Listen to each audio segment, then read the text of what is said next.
Abraham was the father of God's chosen people. When Abraham was old, the Lord appeared to him. Abraham looked up on a hot day and saw 3 men standing near his tent. He invited them to rest, and he gave them food and water. The men told Abraham that his wife, Sarah, was going to have a baby. Sarah listened at the entrance of the tent, and when she heard this news, she laughed to herself. When the men got up to continue their journey, Abraham walked with them for a ways. They looked out over the city of Sodom, and the Lord decided to tell Abraham about his plan.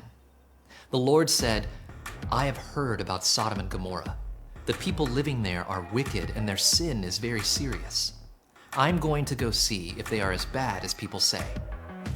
The men turned and went towards Sodom.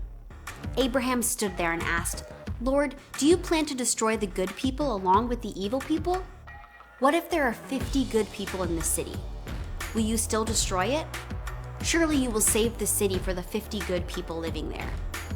You are the judge of all the earth. Won't you do what is right?" The Lord said, "If I find 50 righteous people in Sodom, I will spare the whole city for their sake." Then Abraham answered, "What if there's not quite 50? Will you destroy the whole city if there are 5 short?" The Lord replied, "I will not destroy the city if I find 45 righteous people there." And then Abraham asked, "Well, what if there are 40? God said, "I will not destroy the city if there are 40 righteous people." "What if there are 20? Abraham asked. The Lord said, "I will not destroy the city if there are 20 righteous people." Abraham asked, "Suppose there are 10? The Lord answered, "I will not destroy the city if I find 10 righteous people." Then the Lord departed, and Abraham went back to his tent. The next morning, Abraham returned to the place overlooking Sodom and Gomorrah. All he saw was smoke, because God had destroyed the cities. God is good to judge sin. He is the judge of all the earth, and he always does what is right.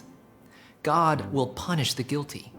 The good news of the gospel is that Jesus took the punishment our sin deserves, and everyone who trusts in him is declared righteous before God.